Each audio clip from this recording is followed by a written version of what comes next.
இன்று சென்னையில் பாட்டாளி மக்கள் கட்சி சார்பில் தமிழ்நாட்டில் 69 விழுக்காடு இடஒதுக்கீட்டை பாதுகாக்க வேண்டும் என நோக்கத்தில் தமிழக அரசு உடனடியாக சமூக நீதி கணக்கெடுப்பு என்கின்ற சாதிவாரி கணக்கெடுப்பை உடனடியாக நடத்த வேண்டும் என்று பாட்டாளி மக்கள் கட்சி சார்பிலே அனைத்து கட்சி கூட்டம், அனைத்து சமூக தலைவர்கள் கூட்டம் நடைபெற்றது. இதில் தமிழ்நாட்டில் உள்ள பெரும்பான்மையான கட்சிகள் சார்பிலே தலைவர்களும் பிரதிநிதிகளும் கலந்து கொண்டார்கள். ஒருமனதாக தீர்மானம் நிறைவேற்றப்பட்டது. இந்த தீர்மானத்தில் தமிழக அரசு உடனடியாக தமிழ்நாட்டில் சமூக நீதி கணக்கெடுப்பு என்கின்ற சாதிவாரி கணக்கெடுப்பை நடத்த வேண்டும். அதில் வருகின்ற நிதிநிலை அறிக்கை கூட்டத்தொடர் பட்ஜெட் செஷன் சட்டமன்றத்திலே ஆளுநர் உரையில் தமிழக அரசு கொள்கை முடிவாக அறிவிக்க வேண்டும். அதற்கேற்ப ஒரு குழுவாக சென்று முதலமைச்சர் மாண்புமிகு திரு விஜய் அவர்களை நேரிலே சந்தித்து இதை வலியுறுத்த வேண்டும் என்று ஒருமனதாக தீர்மானம் நிறைவேற்றப்பட்டது. தமிழ்நாட்டில் சாதிவாரி கணக்கெடுப்பு நடத்துகின்ற அவசியம் முக்கியமானது. இந்தியாவிலேயே ஒரே ஒரு மாநிலத்தில் மட்டும்தான் 50 விழுக்காட்டிற்கு மேல் இடஒதுக்கீடு வழங்கப்பட்டிருக்கிறது. தமிழ்நாடு மட்டும்தான் 69 விழுக்காடு இடஒதுக்கீடு. மற்ற மாநிலங்கள் எல்லாம் 50 விழுக்காடுக்கு கீழ்தான் இடஒதுக்கீடு அங்கே இருக்கிறது. காரணம், உச்சநீதிமன்றம் 1963 Balaji versus State of Mysore என்ற அந்த காலத்தில் ஒரு தீர்ப்பை வழங்கினார்கள். அதன் பிறகு அதை இந்திரா சாணி வழக்கிலே 92 அதை உறுதி செய்து 50 விழுக்காடுக்கு மேல் போகக்கூடாது என்று. ஆனால் அதன் பிறகு அதிமுக ஆட்சி காலத்திலே 94 முதலமைச்சர் ஜெயலலிதா அம்மையார் அவர்கள் மத்திய அரசை வலியுறுத்தி இந்திய அரசியல் சாசன சட்ட திருத்தம் கான்ஸ்டிடியூஷனல் அமெண்ட்மெண்ட் அதை கொண்டு வந்து தமிழ்நாட்டில் உள்ள 69 விழுக்காடு இடஒதுக்கீட்டை அரசியல் சாசனத்தில் 9வது அட்டவணையிலே பாதுகாப்பாக அதை சட்ட திருத்தம் மூலமாக அதை செய்தார்கள். அதன் பிறகு அந்த 9வது அட்டவணையும் உச்சநீதிமன்றம் அதை நாங்கள் ஜுடிஷியல் ரிவ்யூ செய்யலாம் என்று அப்பொழுது 2008 தலைமை நீதிபதி அவர்கள் செய்தார்கள், சொன்னார்கள். அந்த அடிப்படையிலே 2010 ஒரு தீர்ப்பை வழங்கினார்கள் அங்கே இந்தியாவின் உச்சநீதிமன்ற தலைமை நீதிபதி. அந்த தீர்ப்பின்படி தமிழ்நாட்டிலே ஓராண்டிற்குள் ஜாதிவாரி கணக்கெடுப்பை நடத்த வேண்டும் என்று ஆணையிட்டார்கள். ஆனால் அதை நடத்தவில்லை, அந்த சூழல் நடத்தவில்லை. அதன் பிறகு 2012 பல வழக்குகளை போட்டார்கள். அந்த வழக்குகள் கடந்த வாரம்தான் உச்சநீதிமன்றத்திலே முடிவடைந்தது. காரணம், அந்த வழக்கை போட்டவர்கள் அவர்களுடைய படிப்பை முடித்து விட்டார்கள் என்ற நோக்கத்திலே அந்த வழக்கை முடித்து விட்டார்கள். ஆனாலும் இன்னும் 2-3 அந்த மைய வழக்குகள் இன்னும் நிலுவையில் இருக்கிறது. இது பொதுநல வழக்குகள். இது எப்போ வேணால் வரும். அது வந்ததுன்னா நீதிபதிகள் கேட்கின்ற கேள்விக்கு தமிழ்நாடு அரசு பதில் சொல்ல முடியாது. காரணம், இந்த கணக்கு இல்லாமல் அவர்கள் நியாயப்படுத்த முடியாது. ஆக அது அவசியமானது. அது மட்டுமில்லை, இந்தியாவிலே கர்நாடகம், பீகார், தெலுங்கானா இந்த 3 மாநிலங்கள் கணக்கெடுப்பு நடத்தி முடித்து விட்டார்கள். அதே போன்று ஆந்திரா, ஒரிசா, ஜார்க்கண்ட் மாநிலங்கள் கணக்கெடுப்பு நடத்தி கொண்டிருக்கின்றார்கள். சமூக நீதியின் பிறப்பிடம் தமிழ்நாடு. தமிழ்நாட்டில் தான் முதல் எடுத்திருக்கணும், ஆனாலும் எடுக்கலை. அதே நேரத்தில் இப்போது எடுக்கின்ற ஒரு சூழல் வந்திருக்கிறது. எல்லா கட்சிகளும் இதில் கலந்து கொண்டார்கள். கலந்து கொள்ளாத இப்போ இன்னும் சொல்லப்போனால் இப்போது ஆளும் கட்சி சார்ந்தவர்கள் இங்கே இந்த கூட்டத்தில் கலந்து கொண்டார்கள். அதே போன்று அனைத்து இந்திய அண்ணா திராவிட முன்னேற்ற கழகத்தின் சார்பிலே முன்னாள் அமைச்சர்கள் வருகின்றார்கள். அதே போன்று எதிர்க்கட்சியாக இருக்கின்ற திராவிட முன்னேற்ற கழகத்தின் தலைவர் முன்னாள் முதலமைச்சர் திரு ஸ்டாலின் அவர்கள் காலையிலே இந்த கூட்டம் தொடர்வதற்கு முன்பாக என்னை தொலைபேசியில் அழைத்து, நீங்கள் இந்த கூட்டத்திற்கு எங்களால் வர முடியவில்லை, ஆனாலும் நாங்கள் இந்த தீர்மானத்தை நாங்கள் ஆதரிக்கின்றோம், இந்த கூட்டத்திலுடைய கருத்துக்களை நாங்கள் ஆதரிக்கின்றோம், இதற்கு அப்படி என்னை தொலைபேசியில் தொடர்பு கொண்டு இதற்கு ஆதரவு அளித்திருக்கின்றார்கள். அதே போன்று விடுதலை சிறுத்தைகள் கட்சி சார்பிலே முன்னாள் சட்டமன்ற உறுப்பினர் பாலாஜி அவர்கள் என்னை தொலைபேசியில் தொடர்பு கொண்டு இந்த கூட்டத்திற்கு தொடர்பு முன்னாக இந்த எங்கள் கட்சி இந்த கூட்டத்திற்கு ஆதரவு அளிக்கிறது, இதை நாங்கள் நேரடியாக வந்து நாங்கள் சொல்கிறோம், அது பிறகு நாங்கள் சொல்கிறோம் என்று சொல்லியிருக்கின்றார்கள். அந்த வகையில் அனைத்து கட்சிகளும், இந்திய கம்யூனிஸ்ட் கட்சி எங்களுக்கு ஒரு கடிதம் அனுப்பியிருக்கின்றார்கள். அதில் எங்களுடைய நிலைப்பாட்டும் கணக்கெடுப்பு நடத்த வேண்டும் என்று எங்களுடைய நிலைப்பாட்டு, அது இல்லாமல் தனியார் துறையிலே இடஒதுக்கீடெல்லாம் வழங்க வேண்டும் என்றெல்லாம் அவங்களுடைய இதெல்லாம் சொன்னாங்க, கொள்கைகள்லாம் சொன்னாங்க.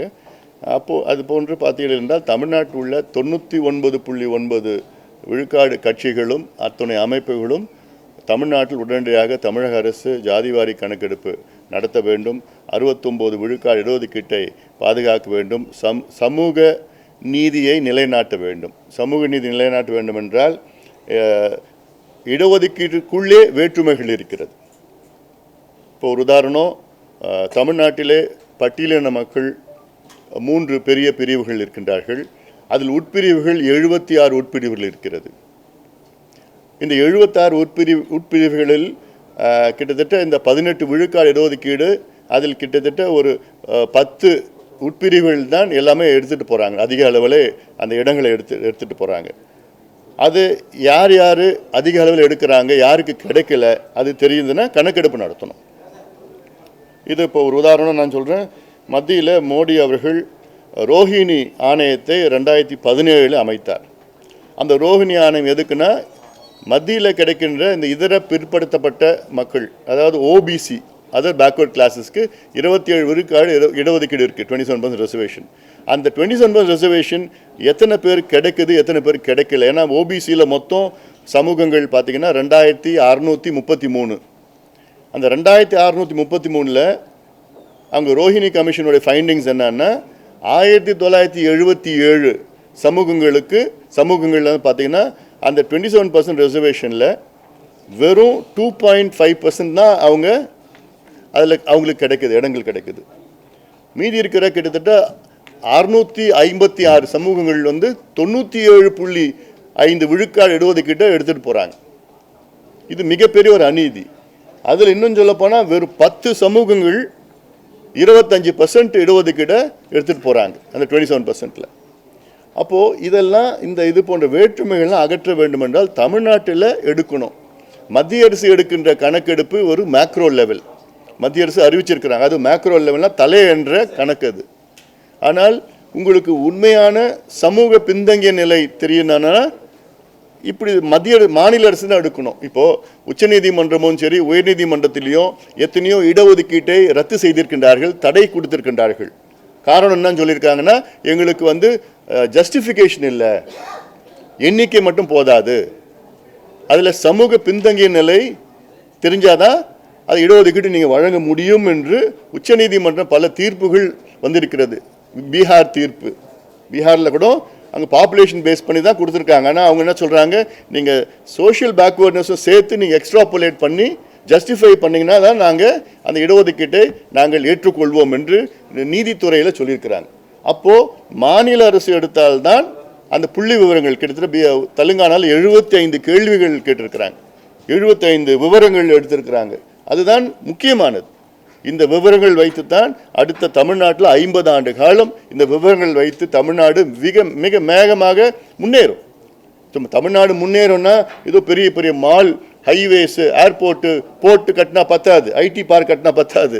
அதில் சுற்றி இருக்கிற மக்கள் முன்னேறணும். கல்வி, சுகாதாரம், சமூக நிலை, வேலை வாய்ப்பு, இதெல்லாம் முன்னேறணும். அதுதான் உண்மையான முன்னேற்றம். அதற்கு இந்த மக்கள் என்ன நிலையில் இருக்கிறாங்கன்னு தெரிஞ்சுக்கணும். முதலமைச்சர் என்னை முதலமைச்சர் பதவி ஏற்ற பிறகு என்னை வீட்டில் நேரில் சந்திக்கிற நேரத்தில் இதெல்லாம் நான் விளக்கி சொன்னேன். நான், நீங்கள் முதலமைச்சர் ஆகிட்டீங்க, வாழ்த்துக்கள். முதலமைச்சருடைய முதல் கடமை என்னென்னா, தமிழ்நாட்டில் வாழ்கின்ற 8 கோடி மக்களுடைய நிலை நீங்கள் முதல் தெரிந்து கொள்ள வேண்டும். அதற்கு கணக்கெடுப்பு நடத்தணும். கணக்கெடுப்பு நடத்தினா தான் அப்போது நீங்கள் இடஒதுக்கீடு மட்டும் இல்லை, சமூக திட்டங்கள், சமூக நலத்திட்டங்கள், யார் படிக்கலையோ அவங்களுக்கு அரசு கடன் கொடுத்து படிக்க வைக்கலாம், யாருக்கு வேலை இல்லையோ அரசு கடன் கொடுத்து வேலையை உருவாக்கலாம். அதுக்காக தான் இந்த கணக்கெடுப்பு நடத்தணும்னு நான் சொல்லி அதை ஏற்றுக்கொண்டார். அன்றைக்கே ஏற்றுக்கொண்டார். அப்போ முதலமைச்சர் அன்றைக்கி சொன்னதெல்லாம் எங்கள் தேர்தல் அறிக்கையில் நாங்கள் முதல் வாக்குறுதி கொடுத்தது தமிழ்நாட்டில் உள்ள அனைத்து சமூகங்களுக்கும் பிரதிநிதித்துவம் வேண்டும், சமூக நீதி அடிப்படையில் பிரதிநிதித்துவம் வேணும், அதற்கு சாதிவாரி கணக்கெடுப்பு நடத்துவோம் என்று அவங்களுடைய முதல் வாக்குறுதியை ஞாபகப்படுத்தினார். அதான் இந்த தீர்மானத்தையும் நாங்கள் கொடுத்துருக்குறோம். உறுதியாக முதலமைச்சர் அவர்கள் இதை விரைவில் அறிவிப்பார் என்று எங்களுக்கு நம்பிக்கை இருக்கிறது. அதற்கு முன்பாக ஒரு குழுவாக நாங்கள் சென்று முதலமைச்சரை சந்தித்து இல்லை நேரிலே நாங்கள் வலியுறுத்த நாங்கள் திட்டமிட்டிருக்கோம். கடந்த 5 ஆண்டுகள் திமுக ஆளும் கட்சியா இருந்தது.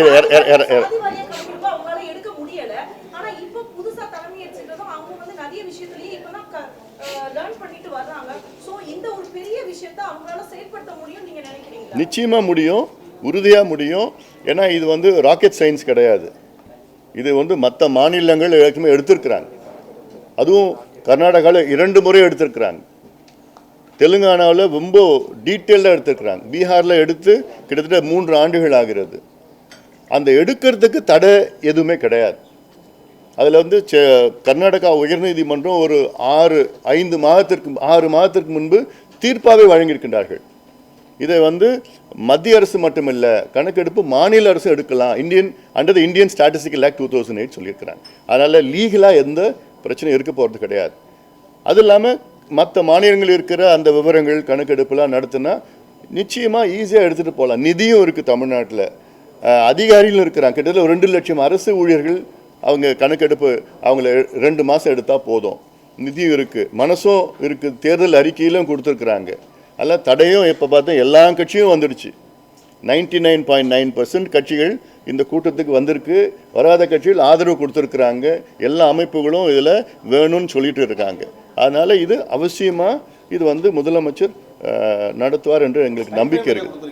டைம் ஃப்ரேம்லாம் எதுவும் கிடையாது இல்லை. ஏன்னா இப்போது கூட்டத்தொடர் 18ஆம் தேதி ஜூன் 18 தொடங்க போகுதுன்னு சொல்கிறாங்க. ஆளுநர் உரை இல்லை, அதில் வந்து ஒரு அறிவிப்பாக வந்துச்சுன்னா, இப்போ இருக்கிற தமிழக அரசினுடைய கொள்கை முடிவு அறிவிப்பு வந்துச்சுன்னா இன்னும் கொஞ்சம் அது வந்திருக்காங்க. அது அவங்க ஆளுங்கட்சியும் சார்ந்தவர்களும் இங்கே நல்ல சூழல் இருக்குது. அதில் நீங்களும் கொஞ்சம் உதவி பண்ணுங்கள். இப்ப கடந்த 5 ஆண்டுகள் தமிழ்நாட்டில் திமுக ஆட்சி இருந்தது. அந்த 5 ஆண்டுகள்ல நீங்க பல போராட்டங்கள் பண்ணிருக்கீங்க. இதே மாதிரி அனைத்து கட்சி போராட்டம்லாம் கூட கூட்டி பண்ணிருக்கீங்க. அப்ப திமுக அரசு செய்யணும்னு நீங்க பல முறை வலியுறுத்தினீங்க. ஆனா அப்ப செய்யல. ஆனா இப்ப ஆதரவு கடிதம் கொடுக்குறாங்க. இது என்ன மாற்றமா? இதை வரவேற்கின்றோம். இந்த மாற்றத்தை நாங்கள் வரவேற்கின்றோம். இல்ல ஆட்சியில் இருக்கிறப்ப அதை செயல்படுத்த முடியாத ஒரு சூழலா? அப்ப அப்படி இருக்கிறப்ப தாவேக்கா புதுசா வந்திருக்காங்க, அவங்களுக்கு இன்னும் சவால்கள் இருக்கிறதா அவங்க நினைக்க மாட்டாங்களா? இல்லை அரசாங்கமா சொல்றேன், கட்சியா ஆதரவு கொடுத்தாலும் அரசாங்கமா கேட்குறேன். இல்லை புரியல, மறுபடியும் சொல்லுங்க. தமிழ்நாடு அரசு முன்னாடி ஆட்சியில இருந்த திமுக வந்து இதை செயல்படுத்தல. அவங்க உங்களுக்கு இப்போ தொலைபேசி வாயிலா வந்து ஆதரவு கொடுத்துருக்காங்க. அப்போ இருந்தப்போ ஏதாவது சவால் இருந்திருக்குமா? அதை இப்போ தாவேக்கா சமாளிக்குமான்னு நினைக்கிறேன். இல்லை, அது வேறு சூழல் இருந்தது. அப்போது நான் அதுக்குள்ளே இன்றைக்கி நான் போக விரும்பலை. ஏன்னா தேவையும் இல்லை, நான் விரும்பலை. எங்களுக்கு ஆதரவு கொடுத்தது அதுவே நாங்கள் வரவேற்கிறோம். இப்போ இருக்கின்ற முதலமைச்சர் அவர்கள் இதை நிச்சயமாக செய்வார் எங்களுக்கு நம்பிக்கை இருக்குது. ஏன்னா அவங்கள தேர்தல் அறிக்கையிலும் சொல்லியிருக்கிறாங்க. அவங்கள சார்ந்த ஒரு பிரதிநிதி வந்து இந்த கூட்டத்தில் கலந்துருக்கிறாங்க. ரொம்ப பாசிட்டிவாக போயிட்டுருக்குது.